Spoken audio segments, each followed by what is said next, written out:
নমস্কার। আজকের 7টার লাইভে আপনাদের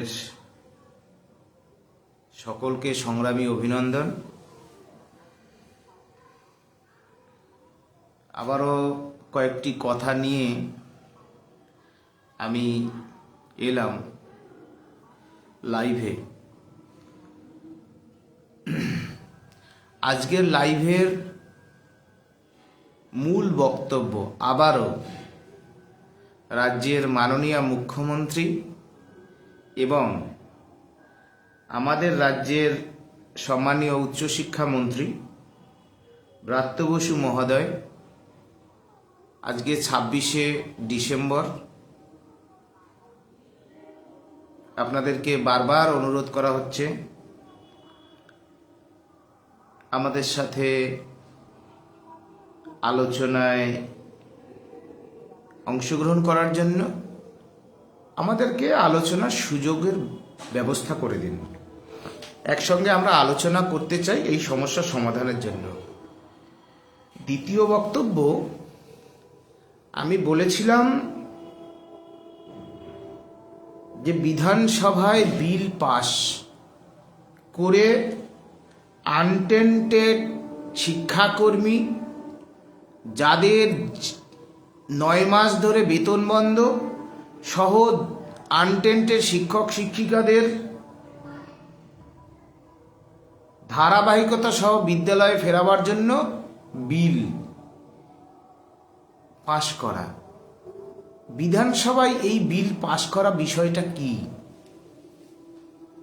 সুপ্রিম কোর্টের রায় হওয়ার পরেও বিধানসভায় কি বিল পাস করানো যায়?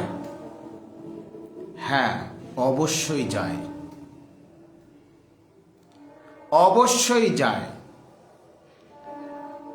আজকে আমারই ছোট ছোট ভাই বোন যারা শিক্ষক হবেন তারা প্রশ্ন তুলছেন। এসএসসি 2016 প্যানেলের যারা প্যানেল এক্সপায়ার হওয়ার পর নিয়োগ হয়েছে, কেন তাদেরকে টেন্টেড বলা হবে না? কেন তাদেরকে টেন্টেড বলা হবে না? সেই ব্যাখ্যা রাজ্য সরকার বিধানসভায় দলমত নির্বিশেষে ক্লারিফিকেশন দেবে। প্যানেল এক্সপায়ার মানে টেন্টেড নয় ভাই। কি কারণে প্যানেল এক্সপায়ার হলো এটা জাস্ট একটা প্রতীকী কথা। সুতরাং বিধানসভায় বিল পাস করা সম্ভব। কারোর যদি মনে হয় যে সুপ্রিম কোর্টে কন্টেম অফ কোর্ট হচ্ছে, যেতেই পারেন। সুপ্রিম কোর্ট কিন্তু চেয়েছিল ডাল মে কুছ কালা হ্যায় না পুরো ডালই কালা হ্যায়। সুতরাং এসএসসি একটা autonomous body, as whole government of West Bengal. Legislative অ্যাসেম্বলির সর্বসম্মত সিদ্ধান্ত তার এমনি হয় না। কোর্ট সেটা অবশ্যই ভাববে। আমি যদি তুল্যমূল্য বিচার করি, অনেকে বলছেন এটা কি সম্ভব? এটা অবশ্যই সম্ভব। দেখুন, সুপ্রিম কোর্টের কাছে অনেক বড় বড় বই আছে, মানে অনেক বড় পাওয়ার ছিল। যোগ্য শিক্ষাকর্মী সহযোগ্য শিক্ষক শিক্ষিকা আনটেন্টেড তাদের আলাদা করতে পারলো না সুপ্রিম কোর্ট। ব্যর্থতা নয় সুপ্রিম কোর্টের। এই যে ওএমআর শিটের মিরর ইমেজ কপি,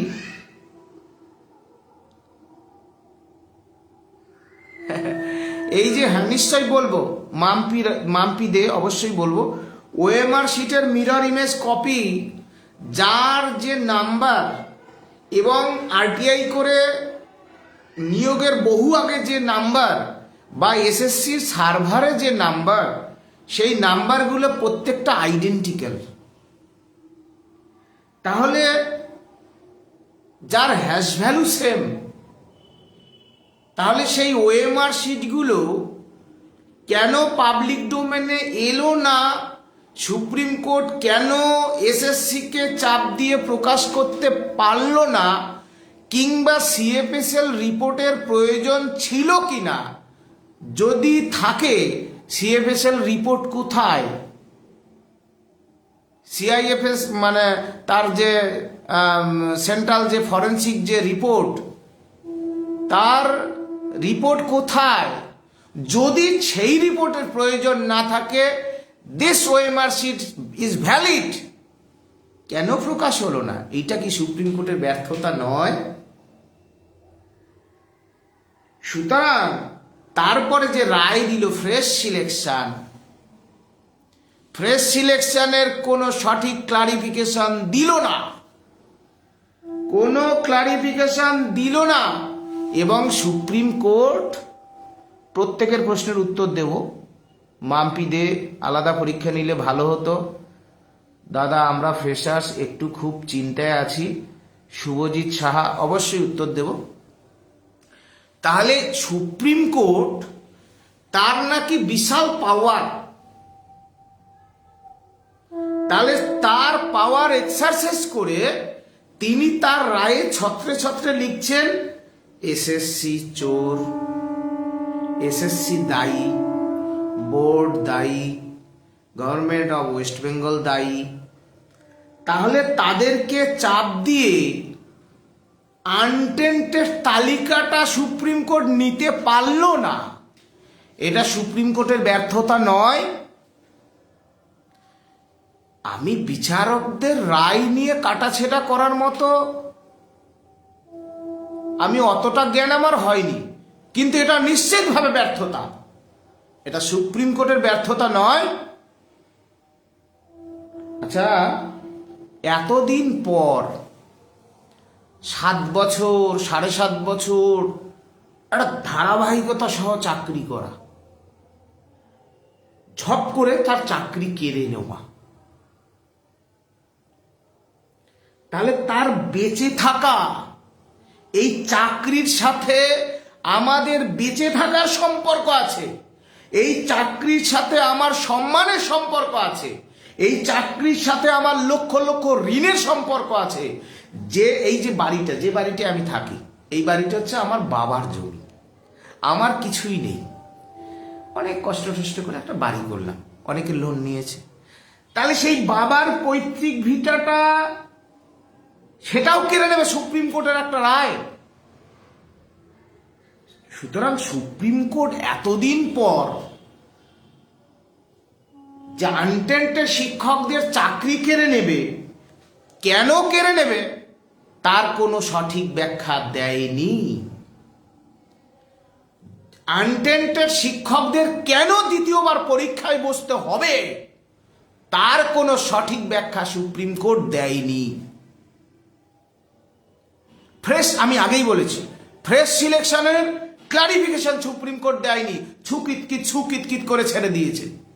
তারপরে শেষ বেলায় বলছে, কেন আমি কি তোমাদের একসঙ্গে পরীক্ষা নিতে বলেছি? তা আমি যখন গেজেট বাতিলের চ্যালেঞ্জ মামলা করেছিলাম, কোথায় ছিলেন বিচারপতি? কোথায় ছিল তার এই জ্ঞান? কোথায় ছিল? তখন বলেছিল no no no, all window was closed. আমরা বিচারকদের বিরুদ্ধে কিছু বলতে চাই না, 100% চাই না। এটা সংসদীয় গণতন্ত্রে ধাক্কা খায়, সংসদীয় গণতন্ত্রে ধাক্কা খায়। বিচারপতিদের আমরা ভগবানের সমতুল্য মর্যাদায় রাখি, এই যে আইন শৃঙ্খলার পরিকাঠামোর মধ্যে আমরা যারা আছি। সুতরাং এগুলো কি সুপ্রিম কোর্টের ব্যর্থতা নয়? কনক্লুসিভ এভিডেন্স ছাড়া 7-7টা 10-10টা বছর চাকরি করার পর আপনি চাকরি খেতে পারেন না। 30 বছর চাকরি করার পরও যদি আমার নামে অভিযোগ প্রমাণিত হয়, নিশ্চিত আমার চাকরি খাওয়ার অধিকার ভারতবর্ষের আইনের আছে। আমি মানি, আমি নিজে স্যারেন্ডার করবো, হ্যাঁ আমি অপরাধী, আমি দুর্নীতি করে চাকরি নিয়েছি, আমার সমস্ত বেনিফিট কেড়ে নেওয়া হোক, না দিতে পারলে আমার সাজা হোক। কোনো রকম কনক্লুসিভ এভিডেন্স নেই। তাদেরকে দ্বিতীয়বার পরীক্ষায় বসিয়েছেন, এটা ঘোরতর অন্যায়। এইসব ক্লারিফিকেশন সুপ্রিম কোর্টের কাছে এত পাওয়ার থাকা সত্ত্বেও সুপ্রিম কোর্ট কিছু করলো না। দেখ কেমন লাগে। সেজন্যই আমি মাননীয় মুখ্যমন্ত্রী, আপনাকে আমি বলেছি, মাননীয় মুখ্যমন্ত্রী, আমি আপনাকে বলেছি, বিনয়ের সঙ্গে বলছি, টাইমস নাও কাম, আমাদের সাথে আলোচনায় বসুন, বিধানসভায় বিল পাশ করে দিন। আমরা দেখতে চাই সুপ্রিম কোর্টের অবজারভেশনটা কি। সুপ্রিম কোর্ট চেয়েছিল এসএসসি বলুক কারা ভ্যালিড কারা ইনভ্যালিড। এটা বিড়ম্বনা নয়। আমারই ছোট ছোট ভাই ও বোনেরা তারা চিৎকার করছে, প্যানেল এক্সপায়ার, ও এক্সপায়ার, সে টেন্টেড কেন হবে না। আমি আগেই বলেছি, দেখুন আমি ফার্স্ট ফেজে চাকরি পেয়েছি। আমি মানে আমি নই, আমি মানে আমাদের সমষ্টি। এই অবস্থায় যে কোনো রকম ঘুষ, দুর্নীতি, টাকা পয়সার সাথে এই নোংরামি বা এর সাথে যুক্ত নয়, তাকে টেন্টেড প্রমাণ করার অপচেষ্টার আমি বিরুদ্ধে। আমি বলতে চাইছি যে এই যে র্যাংজাম, আউট অফ প্যানেল, একেবারে 2কে 9-53 করে দেওয়া, এই যারা নিয়োগটা নিয়েছিল তাদের জন্যই মূলত চোর সুবিদেশ নিয়োগ দিতে পারেনি, যার কারণে সেই টেন্টেটিভ ভ্যাকেন্সিতেই প্যানেল এক্সপার্টদের নিয়োগ দিতে বাধ্য হয়েছিল চোর এসএসসি। আজকে সময় এসেছে এসএসসিকে ক্লারিফিকেশন দিতে হবে, এসএসসিকে ক্লারিফিকেশন দিতে হবে যে এরা কেউই টেন্টেড নয়, কোন পরিস্থিতিতে আমরা নিয়োগ দিতে বাধ্য হয়েছিলাম, রাজ্য সরকারের দায়িত্ব। আর মাননীয় মুখ্যমন্ত্রী, আপনি বিধানসভায় বিল পাশ করুন, আমাদের সাথে তার আগে বৈঠকে বসুন। আপনাকে বারবার আজকে লাইভ করারও প্রধান উদ্দেশ্য আবারও আপনাকে বলা, মাননীয় উচ্চশিক্ষামন্ত্রী, মাননীয় মুখ্যমন্ত্রী, 22 তারিখ গিয়েছিলাম, আজকের 18 থেকে 22 থেকে আজকে 26, আমরা নিশ্চিতভাবে আরো 4টে দিন দেখব। আমাদের কণ্ঠ বিচলিত হবে না, আমাদের কণ্ঠ কখনোই কিন্তু বিচলিত হবে না। আর আমার এই লাইভ করার অর্থ, এরপরে যারা বলবেন শিক্ষক হয়ে চাকরি চোর বলে কেন আঘাত হানছেন, 2026 সালে কেউ বলবেন না কেন আঘাত হানছি। আমি বারবার বিনয়ের সঙ্গে বলছি, মাননীয় মুখ্যমন্ত্রী, আপনি সন্তান স্নেহে আমাদের সাথে আলোচনায় বসুন, আমরা বলে দেব কোথায় কোথায় ভুল হয়েছে। ভুল তো হয়েছে, অ্যাফোরশেড পোস্টের নিয়োগের কথা ছিল, আপনি ভ্যাকেন্সি কমিয়ে দিয়েছেন, এখন কিভাবে ভ্যাকেন্সি বাড়াবেন? তাহলে ভ্যাকেন্সি বাড়ান। এসএসসি 2016 প্যানেলের যারা লোয়েস্ট কাট আপ পেয়েছে, সেটাকে এই কাট আপ ধরে এই পরীক্ষার মাধ্যমে আপনি নিয়োগ দিন, নো প্রবলেম। সেটা যদি না পারেন, আমাদের সাথে আলোচনায় বসুন।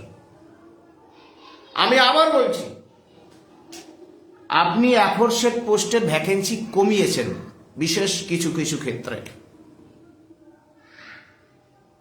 এই পরিস্থিতিতে এসএসসি 2016 প্যানেলের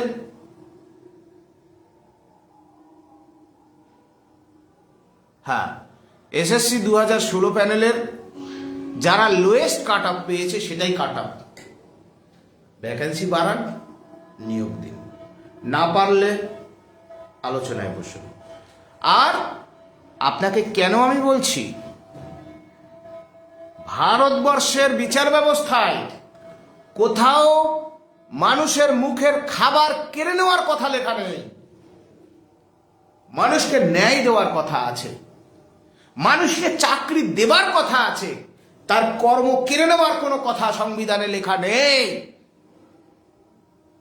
সুতরাং আমাদের বিরুদ্ধে যখন কনক্লুসিভ এভিডেন্স না থাকা সত্ত্বেও যেখানে সেগ্রিগেশন হয়েই গিয়েছে, যেখানে আপনি আমাদের বলতেই পারছেন না মশাই, তারপরও যখন চাকরি খেয়ে নিয়ে আবার পরীক্ষায় বসিয়ে সুবলদের পৃথিবী ছাড়তে বাধ্য করেছেন, কোনো ক্লারিফিকেশন দিচ্ছেন না, কেমন একটা অন্ধা কানুন, কেমন একটা ব্যাপার। সেজন্যই বলছি মাননীয় মুখ্যমন্ত্রী, সময় এসেছে। কন্টেম্প অফ কোর্ট হলে আমরা গোটা পশ্চিমবাংলার মানুষ গিয়ে সুপ্রিম কোর্টে দাঁড়াবো। যেখানে মানুষের মুখের খাবার কেড়ে নেয়, সেই কন্টেম্প আমরা হাজারবার করতে আমরা রাজি আছি। সেই জন্যই বলছি, এটা আপনার তৃতীয়বারের বিধানসভার একটা গুরুত্বপূর্ণ সময়ে আপনি দাঁড়িয়ে আছেন। এই শীতকালীন অধিবেশনে বিল পাশ করুন। এখনো পর্যন্ত যারা দাগি চিহ্নিত হয়েছে তার টেন্টেড আর out, rest of them untainted. কেউ তাদেরকে টেন্টেড বলতে পারেনি, সুপ্রিম কোর্টও পারেনি। সুতরাং দিস ইজ গভর্নমেন্ট পলিসি আর দিস ইজ এক্সিকিউটিভ ডিসিশন, আর এই the court cannot interfere the executive decision. Court cannot interfere executive decision and change. কিচ্ছু করতে পারবে না কোর্ট, এইসব এক্সিকিউটিভ ডিসিশন চেঞ্জও করতে পারবে না। করলে আমরা দেখতে চাই যে আপনি মশাই এত কিছু এলিমেন্ট থাকা সত্ত্বেও আপনারা এইরকম একটা বিচার দিচ্ছেন, যেখানে মহামান্য কলকাতা হাইকোর্ট প্রাথমিক শিক্ষকদের ক্ষেত্রে যথার্থই রায় দিয়েছেন। আমি তো মনে করব যথার্থই রায় দিয়েছেন। যদি আপনি ঘুষখোর মাস্টার, মনে করুন দুর্নীতিগ্রস্ত মাস্টার, র্যাঙ্ক জাম করেছে, এরকম আপনি খুঁজে পান, 100% তার সর্বোচ্চ শাস্তি হোক, তাকে বিদ্যালয় থেকে তাড়িয়ে দেওয়া হোক। সুতরাং এটা আমরা পরিষ্কারভাবে বলছি। হ্যাঁ, ঠিক আছে দেবস্মিতা ম্যাডাম, ধন্যবাদ। আপনার কথা তো আপনি রাখবেন, অসুবিধা কী আছে, আমার কথা আমি বলবো। সুতরাং আমরা আবারও বলছি, আজকের প্রায় 2025 সাল শেষের পথে, এই অবস্থায় আমরা আবারও বলছি, মাননীয় মুখ্যমন্ত্রী আমাদের সাথে আলোচনায় বসুন, আমাদের সাথে আলোচনায় বসুন। আমরা অনেকবার বলেছি, এর পরে নিশ্চিতভাবে যদি আপনাদের পক্ষ থেকে এত অসহযোগিতা আমরা এভাবে পেতে থাকি, এরপরে যখন আমরা বিভিন্ন লড়াইয়ে যাব, বিভিন্ন কথা হবে, তখন যেন বলবেন না আহারে এমন কেন কথা বলছে, এভাবে কেন কথা বলছে। আর নতুন চাকরি প্রার্থী ভাই ও বোনেরা, আপনাদের সকলকে আমি এর আগেও বলেছি, কাউকে দেখুন টেন্টেড প্রমাণ সুপ্রিম কোর্ট, কলকাতা হাইকোর্ট যথেষ্ট তারা। আমরা এই দিকে না গিয়ে আপনাদের কাছে আমরা অনুরোধ করব এটা, যে এই যে পরীক্ষা হয়েছে যাতে আপনারা বঞ্চিত হয়েছেন বলছেন, সুতরাং সুপ্রিম কোর্টের ডাইরেকশন মানেননি কে? সরকার। আপনারা কি করছেন? এসএসসি 2016 প্যানেলের যারা যারা যোগ্য শিক্ষক, আনটেন্টেড, তাদেরকে আপনারা শত্রু ভেবে তাদের সঙ্গে আপনারা আন্দোলনে যাচ্ছেন, কথা বলছেন, সেটা তো কাম্য ছিল না। লড়াইটা কিসের বিরুদ্ধে করছেন, কেন করছেন, সেটা বুঝে নেওয়া ভীষণ জরুরি। আমরা যাই হোক, এখানে আমাদের আজকের লাইভটি আমার বিশেষ করে বক্তব্য ছিল আচ্ছা, এই পায়েল কুন্ডু ঠিক আছে ঠিক আছে পরে। হ্যাঁ, দেখুন, লড়াইটা কিসের বিরুদ্ধে করছেন সেটা বুঝতে হবে, নইলে ভুলে ভুলে ভুল ভুলাইয়া হবে। আমরা মাননীয় মুখ্যমন্ত্রীর কাছে আজকের দিনেও আমাদের এই বক্তব্য, আমাদের সাথে আলোচনায় বসুন। 900 থেকে 1100 জন যারা ডাক পাননি, তাদের ভবিষ্যৎ কি, বিভিন্ন বিষয়ে আলোচনা হবে। যেসব শিক্ষকরা চলে গেছেন, সুবল সোরেন, সন্তোষ দা, প্রশান্ত দা, আজকেই তার পরিবারের সাথে কথা হয়েছে, উজ্জ্বল দা, তাদের জন্য রাজ্য সরকার কতটা মানবিক হতে পারেন সেই বিষয়ে কথা হবে। দৃষ্টিহীন শিক্ষক শিক্ষিকা শুক্লা বিশ্বাস সহ, ত্রিদীপ রায় সহ আরও যারা যারা আছেন তাদের বিষয়ে কথা হবে। এগুলো মানবিকতার প্রশ্ন। সুতরাং আমি আশা করব 2025 সালে মাননীয় মুখ্যমন্ত্রী আমাদের সাথে সাক্ষাতে বসে, সরাসরি আলোচনায় বসে, তিনি যে একেবারে বিবেকশূন্য হয়ে যাননি, মানবিকতা বিসর্জন দেননি, তার প্রমাণ তিনি দেবেন।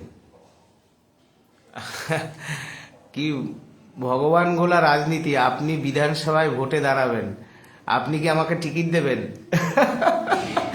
এইসব কথা বলে ঘুরিয়ে ফিরিয়ে লাভ কি আছে? লড়াইটা লড়ুন, হ্যাঁ, লড়াইটা লড়ুন। এইসব তার যখন সময় হবে, হ্যাঁ, যখন সময় হবে দেখবেন সময়ের দাবি মেনে সব কিছু হয়ে গেছে। কর্ম করে যান, ওগুলো দেখবেন সময়ের দাবি মেনে কেমন করে যে কখন কিভাবে হয়ে গেল, ওগুলো নিয়ে বেশি কথা বলার অবকাশ নেই। আমাদের লড়াইটা হচ্ছে চাকরি ফেরাবার লড়াই। হ্যাঁ, আবার যখন যদি জীবনে কোনো দিন এরকম দিনও আসে যে আমাদের রাজনীতিতে নামা প্রয়োজন, তখন দেখা যাবে। এখনো ভাবিনি, এইটুকুই। ঠিক আছে, ধন্যবাদ। হ্যাঁ, ইনি কি বলছেন,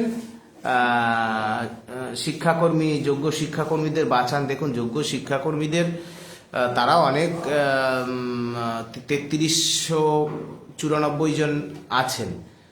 আপনারা রাজ্যের মাননীয় মুখ্যমন্ত্রী সাক্ষাৎ চান এবং গণতান্ত্রিক রীতিনীতির মধ্যে দাঁড়িয়ে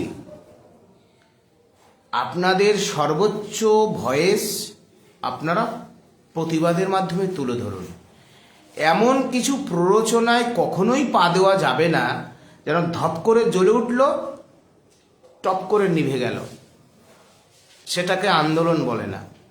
আন্দোলন হচ্ছে একটা তীক্ষ্ণ বুদ্ধি, সঠিক রণনীতি, রণকৌশল।